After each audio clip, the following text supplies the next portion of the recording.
Men's basketball looks for a key win against Iowa State. Women's basketball is tested against the number 2 team in the nation, and we'll get into the important details of Super Bowl 54. All this and more coming up on College Press Box.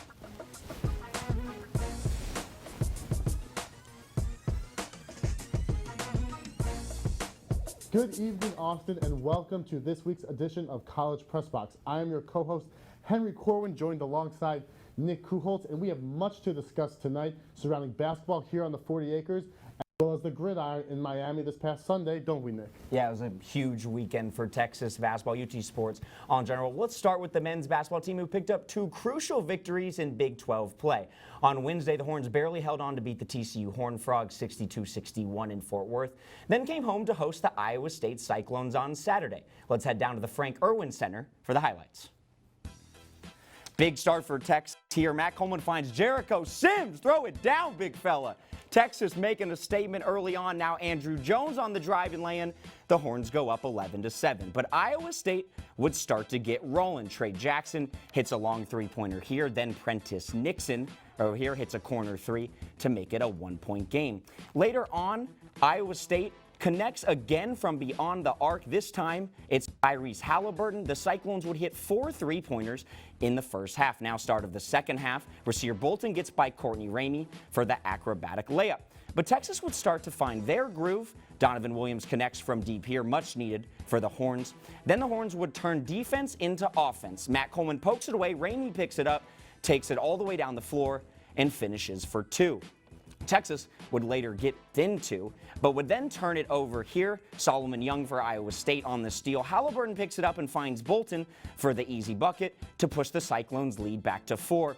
Just over a minute left now. Courtney Ramey at the top of the key puts in the trifecta, and Texas takes a 1-point lead. Just seconds remain. Matt Coleman steals it, keeps it in, finds Donovan Williams all the way down the court, slams it home, seals the victory for the Horns. Texas takes this one 72-68. I am now joined by Jake Herman. Thanks so much for being here, Jake. The Longhorns had 2 close wins this past week. They edged out TCU by just 1 point with a 62-61 victory on Wednesday, then had a big second-half comeback against Iowa State on Saturday. Jake, what were the keys to victories this past week against TCU and Iowa State? Yeah, Henry, as you said, a couple of big victories for the UT basketball team, and really a breakthrough because they figured out how to execute in the late game situation. That's a gripe that so many fans have had during Texas basketball under Shaka Smart's tenure. But it all started with better three-point shooting down the stretch. There was good ball movement and tough screens, allowing space on the perimeter, but sometimes it just came down to making a tough shot. Chase Febres hit a couple of crucial threes at the end of the shot clock in Fort Worth, where really it's just nothing you can do as a defense. They shot 18 of 37 from three-point range, Texas did, over these last 2 games. It's not sustainable, but obviously they're going to take it. Sometimes a clutch shot's all you need to get out of a slump. The second thing is better defense. Down the stretch, they did not allow the kind of second chance points that were dooming them against late game situations like Kansas and LSU. When you get stops, limit opponents to 1 and done on each shot on the floor, that's how you win late game situations. Yeah, those are great points, Jake. You know, this Longhorn team really hasn't shot the 3-ball particularly well. So to see what they did the past 2 games, especially Chase Febres against TCU, I mean, it was really a great sight to see if you're a Longhorn fan. Now, the Longhorns now sit at 14-7 on the year and 4-4 in the Big 12. While they have a few experienced veterans on the roster, they don't have one true top dog. Nobody on the team is averaging above 12.3 points per game, and there are 4 players averaging between 9.8 and 10.5 points per game. So with no true standout player, Jake, who would you say is the MVP of the Longhorns so far this season? Right, there's so many ways the Longhorns can hurt you, but I would say the MVP is Jericho Sims, and that's because he's the most important player on this team. You're talking about a guy that has made a huge leap in all phases of his game from last year. He's become efficient on both ends of the floor, and really a force that makes this offense go. You can see here setting 2 screens on the same possession before freeing himself up for the jam. Plays like that, he's able to create offense for himself and others around him. The reason he's the most important player to the team is that there's a concerning lack of depth behind it.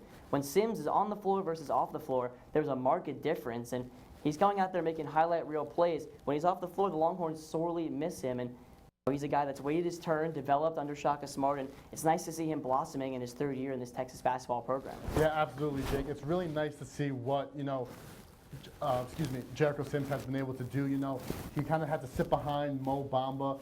and Jackson Hayes the past 2 years. I don't really think that's exactly what he was expecting to do. So it's really nice to see, how he's been able to blossom so far this year. So now moving on, there have been several players on this team that we've kind of seen in minutes and production so far, as opposed to, how they played last year. Jace Febres is getting a little more time. There are other guys off the bench. Donovan Williams is getting some more time. So who would you say is the most improved player on this roster? Yeah, there's a lot of guys you could pick from here with so many ways they can beat you, and I'm glad you brought up Febres because he's been a bellwether for this team so many times this year. But I'm going to go with Donovan Williams. I think he is the most improved player for the Longhorns this season. It's really come recently. Donovan Williams has been getting increased minutes. It all started against LSU when he came off the bench as a spark plug on the press. He's able to rush other teams, such an athletic, tenacious defender. And he's starting to earn Shaka Smart's trust. You saw 13 minutes against LSU, 17 against Iowa State, and then 17 against TCU, rather, and then 23 against Iowa State. And he's rewarded Shaka Smart for those minutes. You can see he loves to get out in transition, has the ability to drive the ball to the bucket, has the ability to pull up for three. That's what you love to see, very efficient offense off the bench from Williams. Yeah, absolutely. Donovan Williams really came up huge in that TCU game, so it's great to see that for him. Now, so this win streak, bottom line, is can it continue? We have some Texas has some tough games coming up against number 3 ranked Kansas Jayhawks and the number 1 ranked Baylor Bears. So can this win streak continue, and if so, how? Well, you said it's the toughest stretch of schedule that Texas will face all season. And I'm going to be honest, I don't see the winning streak continuing tonight at the Allen Fieldhouse. I think that's an extremely tough place to win. But however, it's important that the momentum continues. The way Texas is playing has to continue. Against top 5 teams, Texas can't necessarily expect to win every time. But they have to avoid a humiliating loss like the one they suffered in Morgantown the last time they faced a really tough Big 12 opponent on the road. If you're going to make the NCAA tournament, you're going to plead that case, you have to show that you were at least able to hang with the Blue Bloods. That's what they have to do in Kansas tonight. Now, for UT pleading their case, Saturday's game is just as important. You can justify losing to a top 5 team on the road, but you can't justify losing to unranked teams on your home floor. This Texas Tech game will not be easy. It's a team that I think will finish in the top half of the Big 12. But they're a little young, a little volatile, inconsistent compared to last year. It's a winnable game for Texas. Texas Tech, the one thing they do very well is defend. Their defense is right up there with Kansas, Baylor, and West Virginia. Texas struggled to score against those teams. They couldn't really reach 60 points against any of them. This game, I think, will be first to 60 wins on Saturday, and it's crucial for Texas to beat Texas Tech. Yeah, that's a great point, Jake. I don't think anyone's going to kill this Longhorn team if they, come up short against the Kansas of the world, the Baylors of the world. But against these teams like Texas Tech, they really got to get those games down if they want to make a shot at the big dance in March. So, Jake, thanks so much for being here. Really appreciate it. When we come back, we'll talk about how the women's hoops team is faring so far this season. Stick around.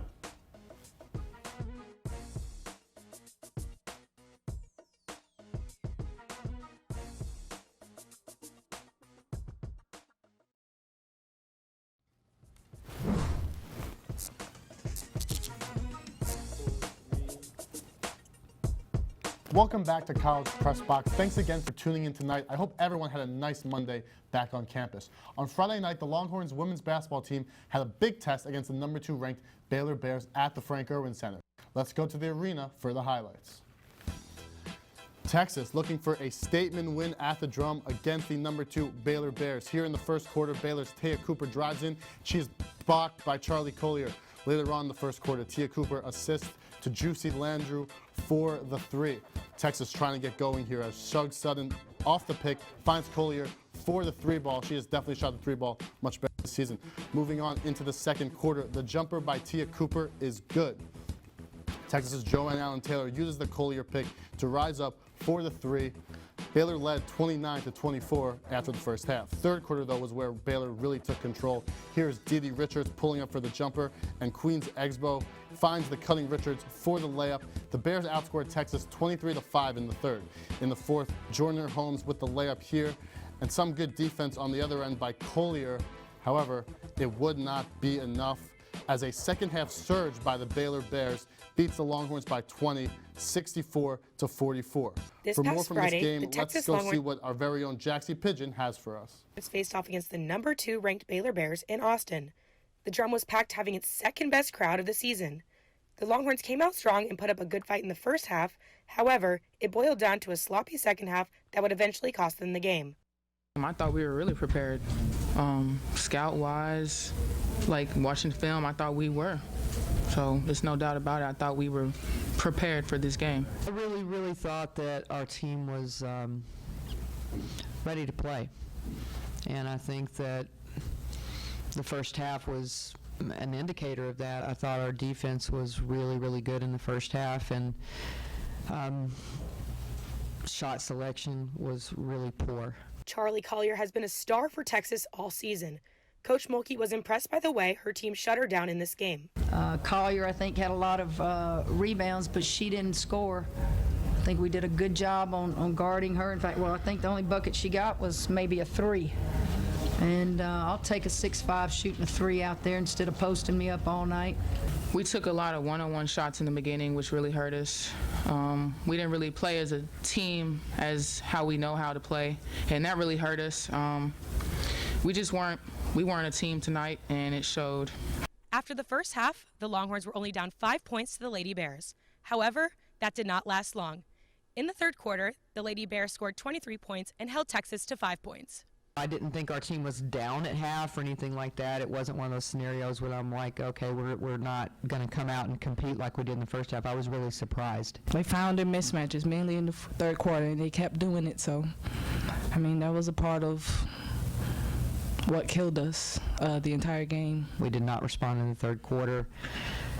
I thought we tried to keep competing in the fourth, but it's a 4-quarter game and we didn't play in the third. Senior guard LaShawn Higgs shares her team's frustration after this game.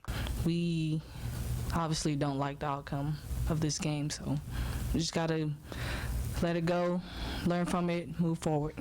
The Longhorns fell short 20 points to the Lady Bears. Their next matchup will be next Sunday against Texas Tech in Lubbock. From the Frank Irwin Center, I'm Jaxie Pigeon, TSTV Sports.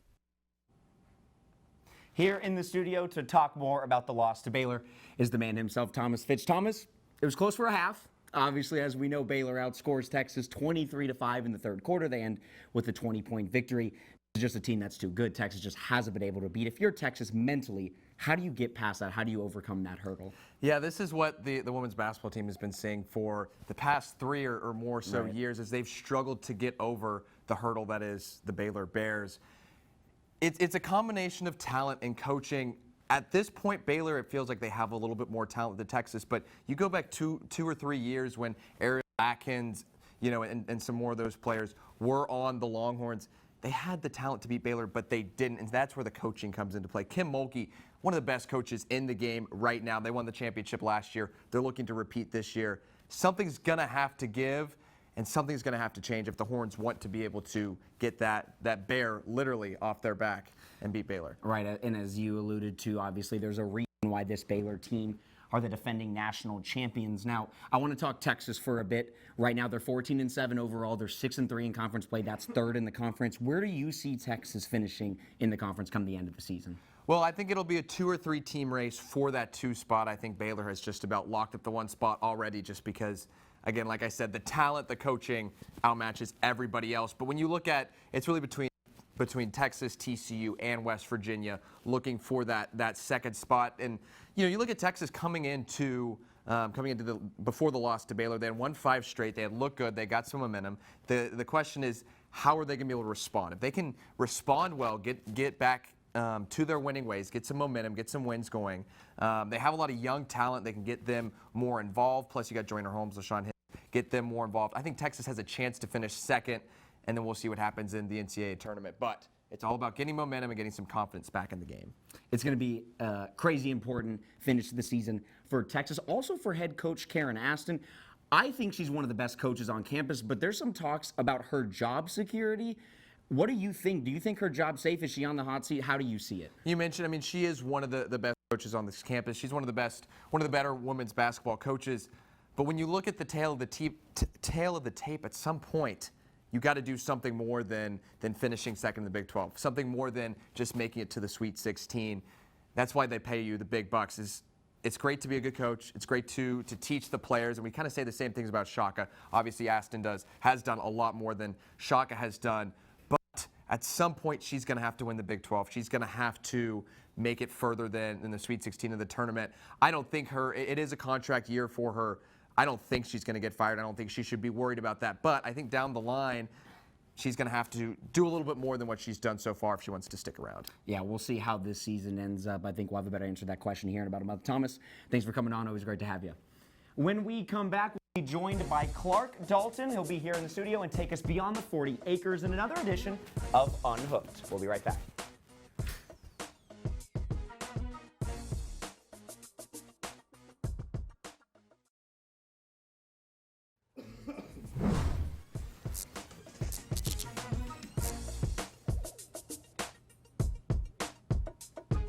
We welcome you back into College Press Box. Last night, the Kansas City Chiefs and the San Francisco 49ers clashed in Super Bowl 54 in Miami Gardens, Florida. For more on yesterday's championship, here's Clark Dalton with another edition of Unhooked.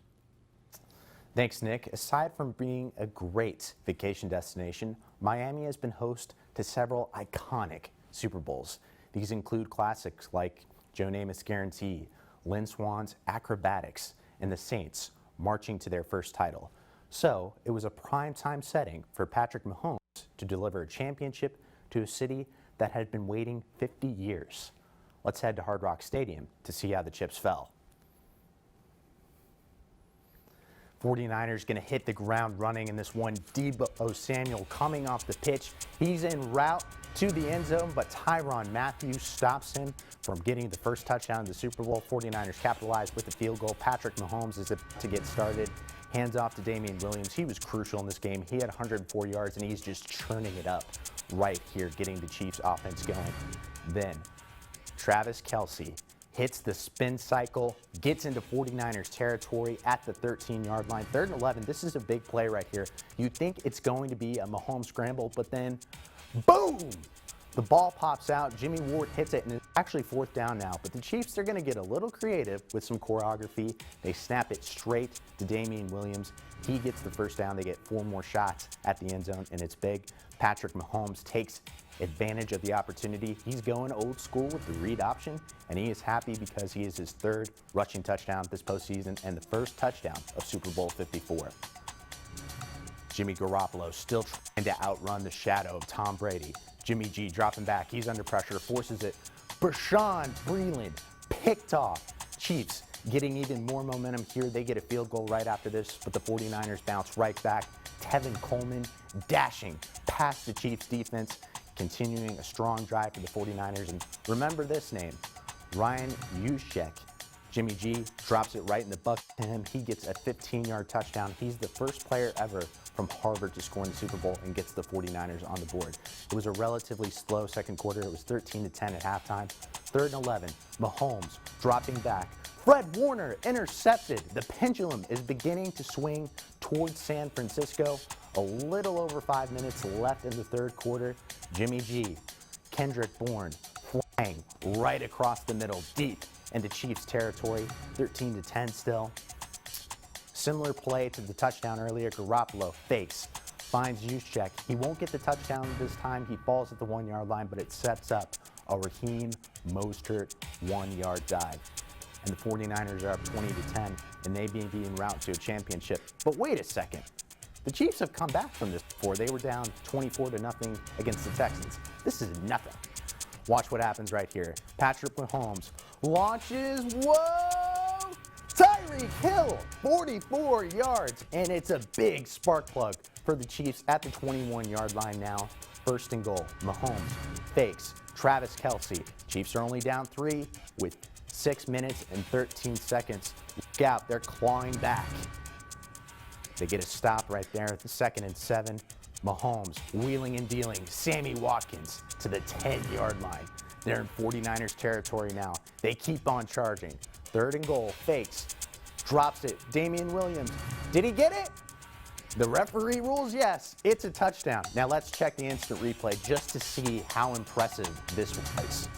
You can see toes in, check. Stretches the ball across the goal line, check. It's a touchdown.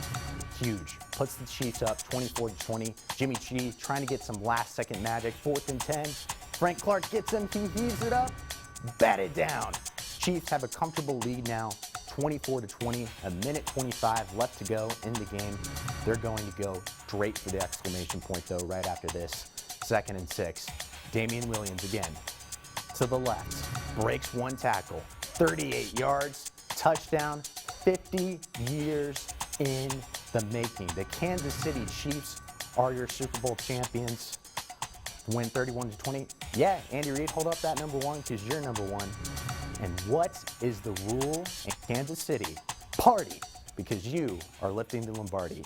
And you have to give it up for the Chiefs and Andy Reid because they had been chasing that elusive ring for years. They kept on persevering, did things the right way, and finally caught their prize. That wraps up another memorable NFL season. Let's throw it back over to Henry and Nick for more Longhorn sports.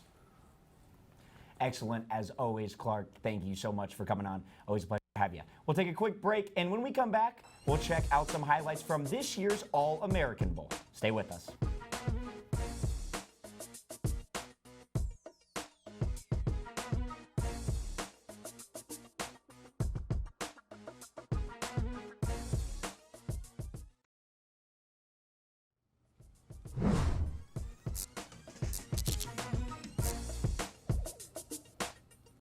For the final time tonight, we welcome you back into College Press Box. Every year, the All-American Bowl in San Antonio, Texas features some of the nation's best seniors all throughout high school football.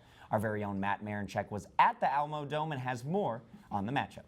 In the final high school game of the year, the best players in the country faced off in San Antonio at the 20th Annual All-American Bowl. Many college stars such as Andrew Luck, Odell Beckham Jr., and Jalen Smith have all competed in previous All-American Bowls. Many players in the game, such as Texas safety Xavier Alford, have already signed with their future schools and have spent the last few days bonding with some of their future teammates.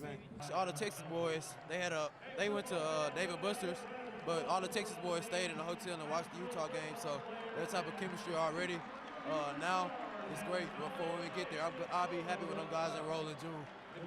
Other players, such as four-star defensive end Alfred Collins, are weighing their options and will announce their decision on National Signing Day in February. I just want to make sure I'm making the right decision for me, and I just want to make the right decision. Five-star running back Bijan Robinson was among the 4 future Longhorns who played today and is excited to play in the new offensive scheme at Texas. Well, it's an awesome scheme. You know what they can do with J.K.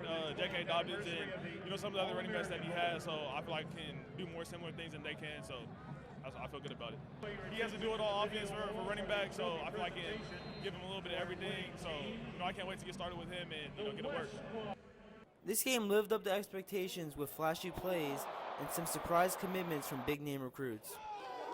From the Alamo Dome, I'm Matt Marinchek, TSTV Sports.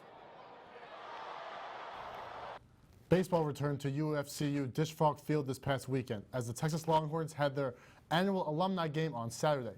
Pitching dominated the day at the Dish as the Longhorn alumni would take the game 1-0. Former Texas pitcher and current Atlanta Braves prospect Nolan Kingham played right field for the alumni team and would end up scoring the only run of the game thanks to a sacrifice fly from Cody Clemens. The Horns begin year 4 under Coach David Pierce on February 14th when they take on the Rice Owls at the Reckling Park in Houston, Texas. On Tuesday, an updated list of the USA Top 25 preseason softball rankings was released. Texas currently sits at number 6 in the polls, 3 spots behind Oklahoma, the top team ranked in the Big 12. Oklahoma State sits at number 13, and Texas Tech stands at 18. USA Today also came out with their 2020 Top 50 watch list. The list includes junior catcher Mary Isoko and sophomore pitcher Shaylin O'Leary. The Longhorns kick off their spring games Thursday, February 6 with a doubleheader against Wichita State and Maryland here at the Red and Charlene McCombs Field. A 10-match win streak was snapped this past Saturday in Columbus, Ohio, where the number 1 ranked Texas men's tennis team lost 4-1 to the 6th ranked Ohio State Buckeyes. Yuya Ito picked up the only point for the Horns on the day in straight sets for his 18th consecutive victory. He's now won 29 of his last 31 matches dating back to last season. The Longhorns team, though, will look to get back to their winning ways when they take on the Georgia Bulldogs this Saturday here in Austin. Women's tennis picked up 2 victories over the weekend. On Friday, the number 7 Longhorns outlasted number 8 North Carolina State 4-3. After losing the doubles point, the Horns would win 4 of 6 singles matches to win the team match. Junior Fernanda Labriera clinched the victory for the Longhorns with a 3-set win. On Saturday, Texas beat Georgia Tech 5-2.